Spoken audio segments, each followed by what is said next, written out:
We want to thank you so much for attending SEMA's Businesswomen's Virtual Education Series.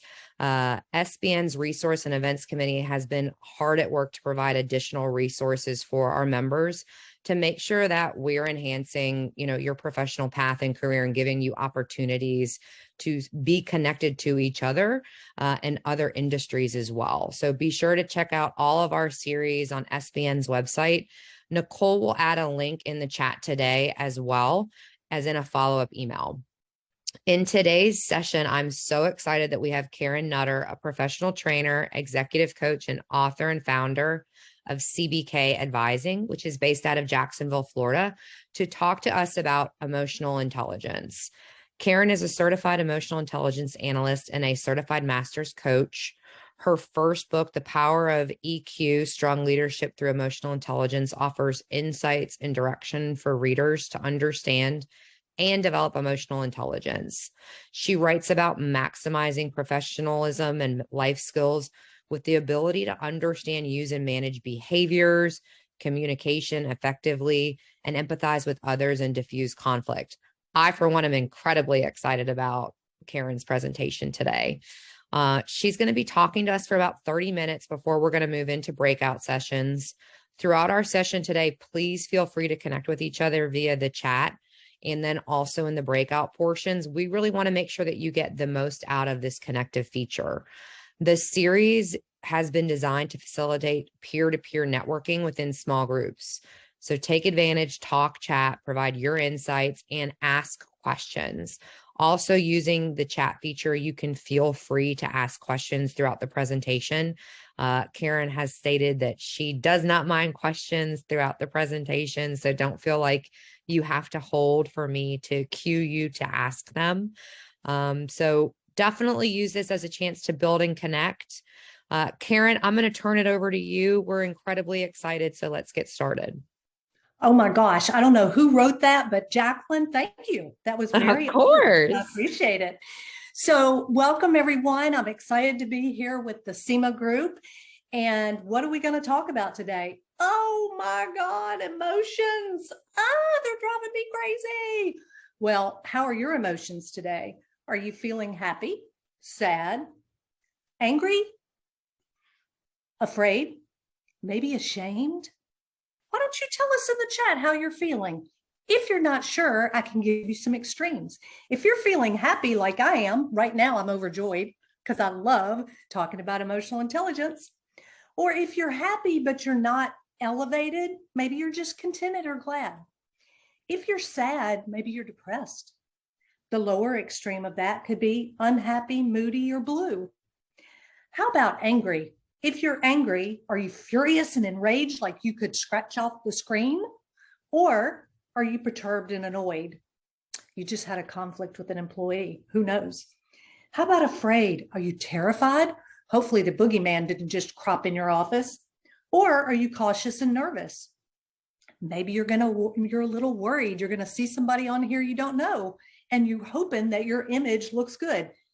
You look beautiful and gorgeous and handsome too. Last but not least, ashamed. If you're at the high end, maybe you're sorrowful or you're remorseful. At the lower end, maybe you feel a little bashful or kind of ridiculous. What is she talking about? We are talking about emotional intelligence and your emotions. And sometimes, you guys, we get nervous when we talk about emotions. A lot of people, when they talk about emotions, just as a side note, they use more uhs and ums. Why? Because they're vulnerable and uncomfortable. My MO is I'm very vulnerable, and I will share that with you today.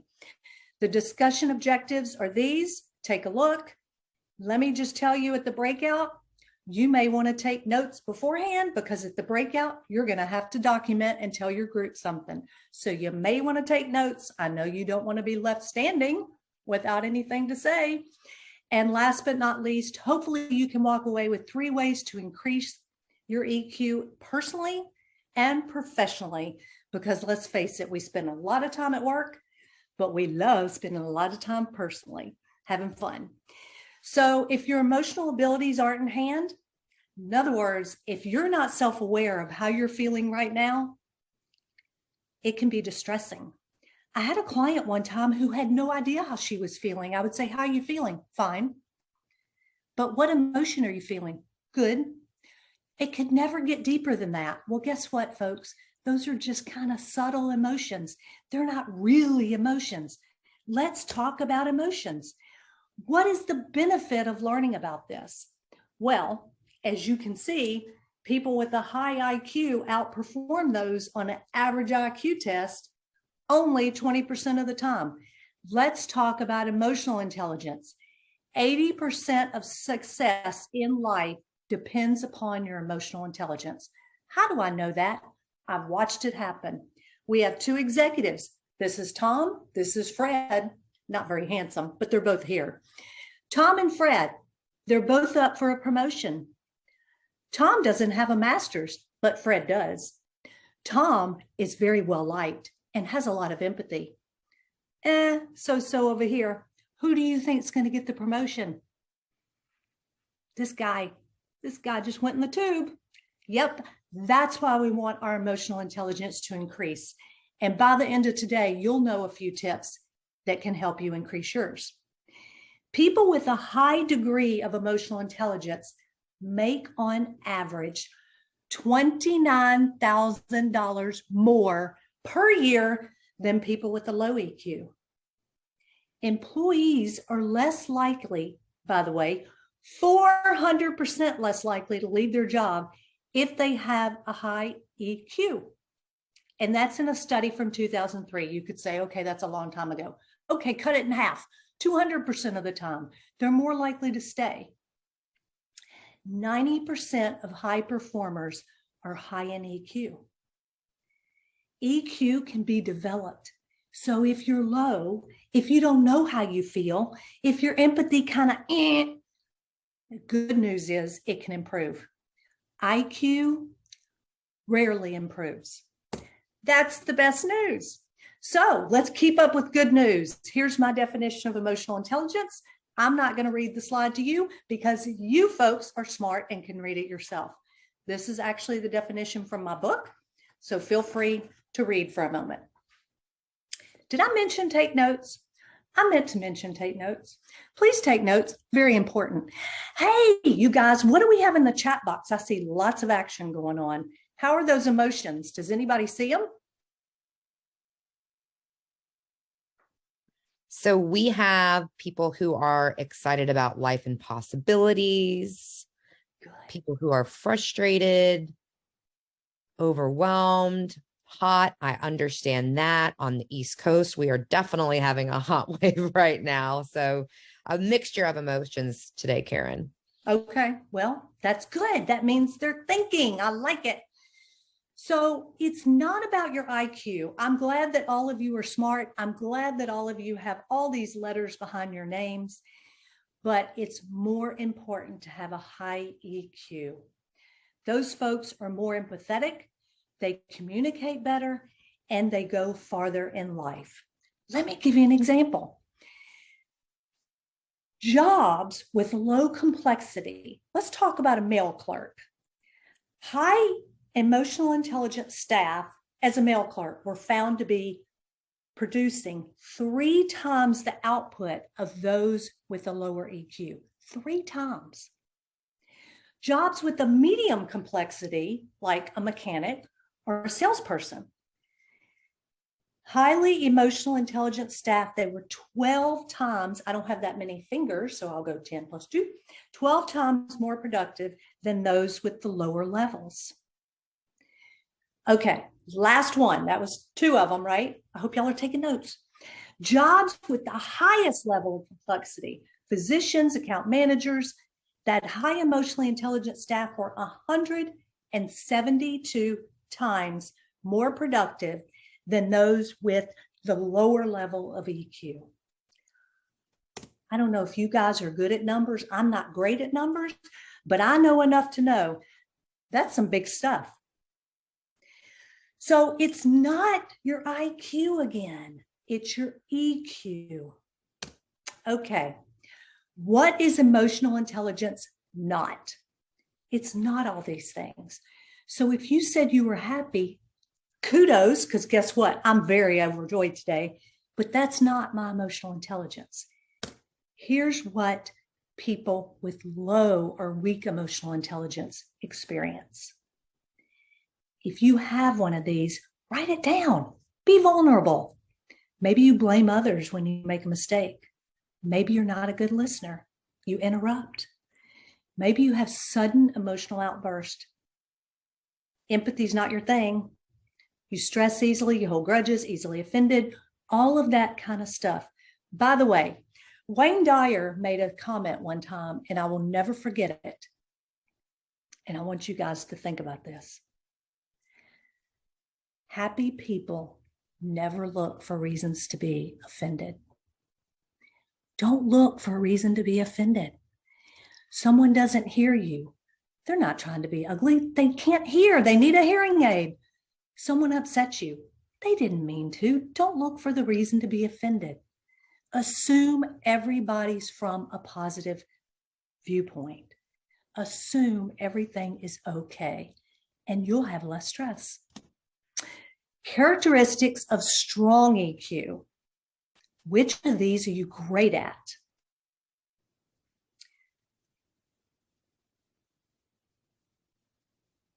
I can tell you which ones I struggle with. I struggle with the second one. Oh my gosh, I have an overactive imagination. My thoughts can go crazy. How about you? How about, are you able to ask for an apology when you mess something up? I'm quick to tell you, I'm the biggest goober in the world when it comes to technology. The ladies and the gentlemen on the call beforehand got to experience that. Can't help it. It's just who I am. Are you able to forgive and forget? Make a note of these. Okay, let's really understand emotional intelligence and what are the 5 components. Here are the 5 components. Why are they broken down like this? Well, if you draw a line between the motivation and the social awareness, the left side of the screen, the self-awareness, self-regulation, and motivation are all in one wheel. Those are you. Social awareness and social regulation is you and others. That's the first step.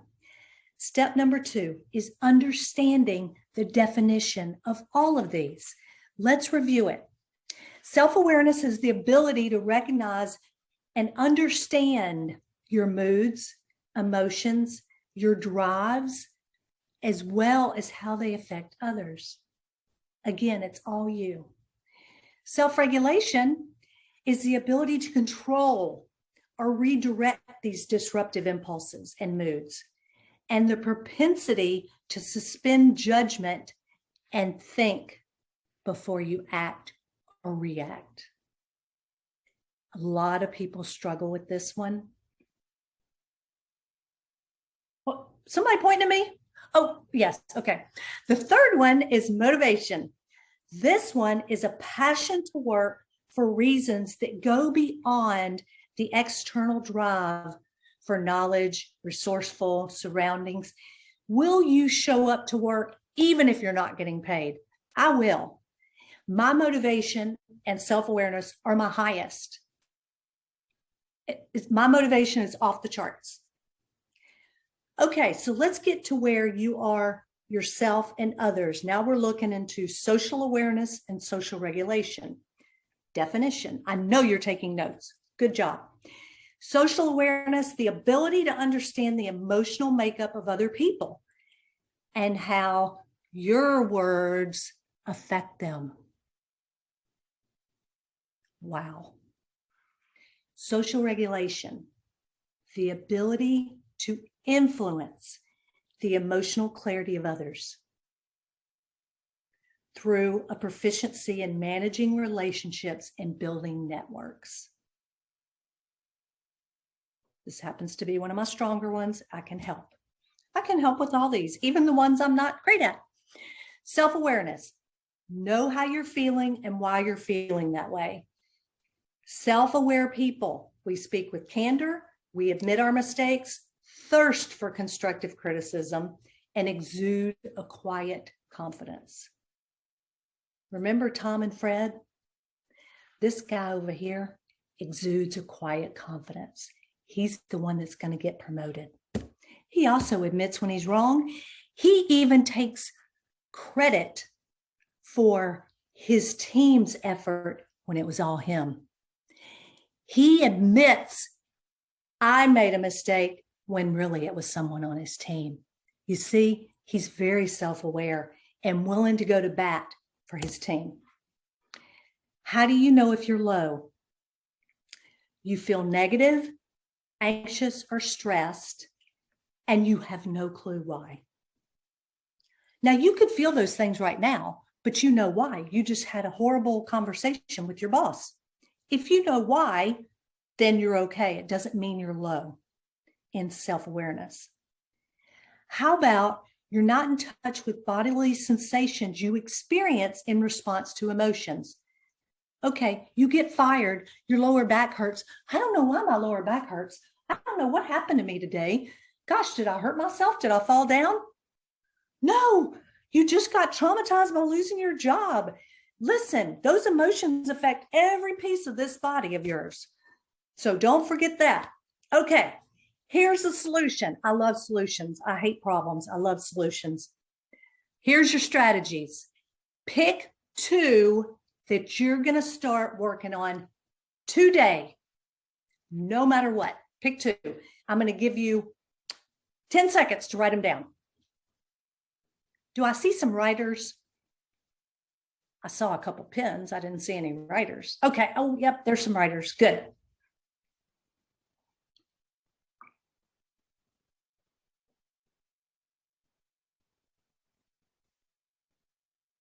I have a quick question before we move on. Do you know what your button is? You see, I know what my buttons are. I have one button that is really big. It is so big, it's as big as my head. And here's what it is. It's kind of silly, but it's my button. If I was on this prep call with Jacqueline and Nicole and Mandy, and they said, here's what you need to do. When someone tells me what I need to do, I am so triggered. Do I know why? Yes. So I know when they're saying that, they're trying to help, but they're misusing words that for some reason affect me. So do you know what pushes your button? Very, very important to self-awareness. Okay, let's move on. Control those emotions. Well, as you guys can tell, I get very excited. My self-regulation is above average, but it struggles. How does it struggle? I don't always manage stress really well. I get really sweaty. I get really anxious. And if someone asks me a question, sometimes I'm not as patient. So how are you at controlling your actions and emotions? Are you keeping the disruptive ones in check? Are you staying honest and with integrity? Are you taking responsibility for your own performance? If you make a mistake, people, please tell and admit. We are all endeared to people who admit their mistakes. It brings us closer together rather than what you might think, which is people thinking less of you. They actually think more of you. Are you flexible in handling change? I got to admit, I love change. Are you comfortable with new ideas, approaches, and information? And are you handling your stress well? It's a tough one. If you're not handling it well, what are you doing to handle it? Okay, here's how you can tell. 2 things if you're low in self-regulation. You respond to things aggressively, and people are taken back by your responses. Do you say things and people do this a lot? Kind of an indicator. People comment about you jumping to conclusions. Sometimes this happens in the family. Yep, the family. You know, the significant other. They say, I don't know why you're jumping to conclusions. Well, kind of an indicator you might be doing it. So let's take note. Let's look at some strategies. I love those strategies. Breathe right. Here's the biggest one and hardest one. Create a list of emotions versus reasons. You see, a lot of times the reasons are excuses. Make that list. Set aside time each day for problem solving. Take control of your self-talk. There's all kinds of ways you can do that are on apps, that are on meditation videos, all kinds of ways.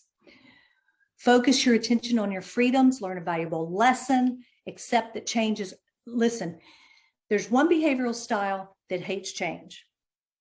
And I don't want to talk about this because it's not the topic today, but it's the people who are high in steadiness.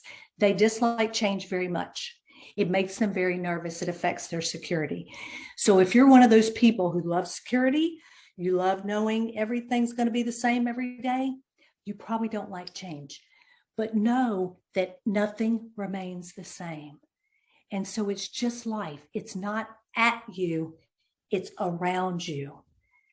Remember, it's not at you, it's just around you. Okay, motivation. Woohoo! Who's motivated today? I want to hear from you in the chat box. Who feels that they would work if they weren't getting paid? I want to know. All right, it comes from these 12 intrinsic values that I happen to give assessments on, but these are the values. So you may think, well, I don't know what all those mean. I'll just give you a quick rundown. The first two, intellectual and instinctive. You are either driven by, and everybody has a small degree of everything, but I'll use myself as an example. Am I driven by intellectual, meaning I'm going to go research something 5 times to make sure it's right? Or do I go with my instincts in my gut? I'm far more lean towards the instinctive than I do the intellectual. I surround myself with people who are driven by intellectual, so I don't have to do it. You see, we don't have to be good at everything.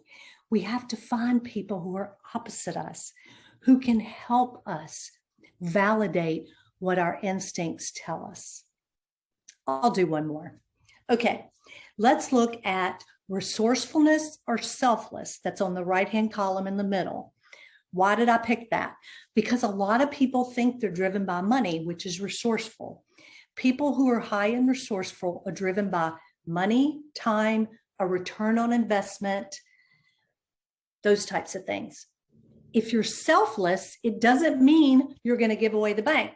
It means you're driven by marking a check mark next to your task, and you don't expect anything in return. I'm driven by receptive, and it's more of don't waste my time than it is I want big bucks. Because, $20 today for this presentation is not much money. Just kidding. So I'm driven by resourceful, I apologize, resourceful more than selfless. People who are selfless love to check the box. Again, everybody has a degree of both, and I do, but my resourceful is higher. Okay, how can you tell if you're low in motivation? You don't enjoy taking the lead, even if you're asked to. Even if you're asked to, you cringe. You don't want to do it. You don't want to be responsible. And no one volunteers in your group. If there are 5 people and no one volunteers, you won't even be the one to raise your hand. And you don't know what drives you. You see, I could have looked at that list on the last slide before I took the assessment, and I could have probably told you what drives me. Instinctive, altruistic, commanding, resourceful, and harmonious. Those are my drivers. I want my environment to be pretty. I want a return on investment. I want to be in charge, and I want to give back. Do you know what drives you? Very important. All right, here's some strategies for motivation. Which one stands out to you? You can post in the chat or post a question. Do we have any questions, by the way, Jacqueline? Not yet. Well, poo. You can tell I have grandchildren. Poo. I'm not going to tell you what they say instead, but it's not that nice.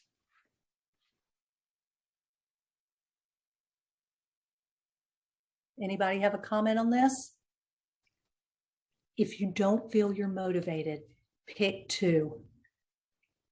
Just pick two. Even if you pick one you're going to work on. It's almost time for breakout. So here's the deal. They're going to put you in breakout rooms. Here's what you're going to work on.